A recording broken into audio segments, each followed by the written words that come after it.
Well, hello there, Uber Tuberubers and Tuberets alike. It's a short talk in the McDonald's with an old guy. I decided to stop in here on the way in and get a couple of mixed sandwiches on the way to work and a cup of coffee. And I just thought I'd make a brief video while I was here because I thought, well, I never do that uh, while I'm in the McDonald's. But anyway, you get a little salt, a little pepper, and the mixed sandwiches aren't too bad. The breakfast stuff is okay over here usually, and anyhow, I got to thinking on the way in here that you have a cup of coffee. That's what they call a large. Okay, let me just switch the camera. Boom. Okay, I don't even know how many flips, but I'm gonna guess 16 maybe, and the price on a cup of coffee, $2.20. What a ripoff! I got to thinking as I was driving in, I thought, they probably got about, about probably a penny maybe tied in on that cup lid. The cup itself might be 4 cents. I mean, their cost, I don't know. And then there's the coffee. Don't forget the water. And I thought, well, that coffee, it cannot cost them more than probably 8 to 12 cents to brew per cup. I'm guessing. I really don't know what their costs are, but I got to thinking, so if you quadrupled the price to 48 cents, just call it around 50 cents, you don't want to quibble over two pennies. They could sell these things out the wazoo.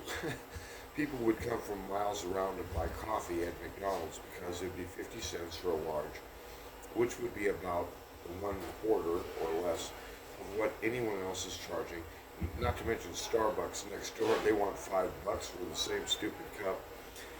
And it's like, well, if you did that, your volume of sales would go through the roof, and you would make a lot of friends. People would speak well of the place. They would talk to their friends about the place, and your overall business volume would increase dramatically.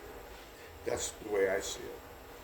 But doing it this way, it's like, well, let's just gouge them once, and the heck with it if they never come back. And I just thought, well, marketing in the real world is a weird item. I can't really explain the thinking behind it, but these guys who have made millions and millions and millions of burgers, or so they claim.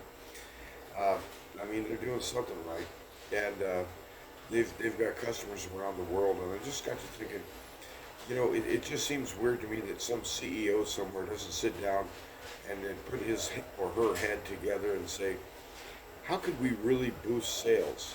Well, how about we only make, a 400% profit instead of a 3,000% profit on a cup of coffee or whatever they're making.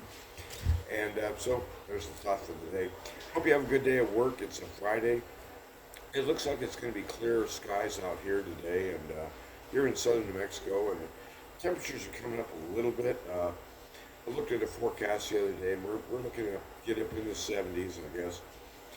I've been following the news some, and I was excited, I guess, to hear that Trump, won the election and has been inaugurated and been put in office and all that. But I honestly think he's barking up the wrong tree. He's trying to threaten BRICS nations now with tariffs. So what? If they're not using our currency, that means they're not trading with us. And so he's trying to somehow restore to like 1980 or something.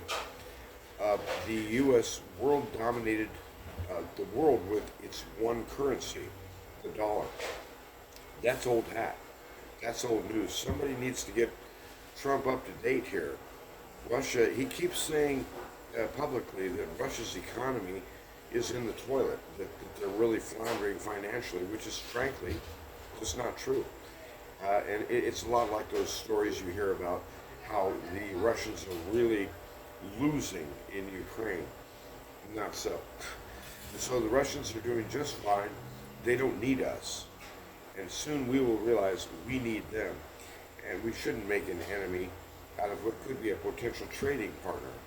And, well, anyway, we'll see what this Trump revolution works out to be. But I'm looking at things right now and I'm thinking, we're looking at a shrinking Western power called the US of A shrinking empire.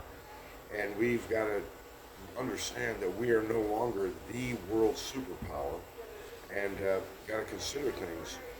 There are other players in the game now, China, India, Russia, to name a few, and they all want a piece of the pie. So everybody's hungry, everybody's getting up to the table, and the US of A has enjoyed a place of dominion for a long time, at least since World War II. That's the reality I grew up in, but that reality is changing fast. So buckle in, it's going to be a wild ride. You have a good day. Oh, and by the way, don't go to McDonald's for coffee.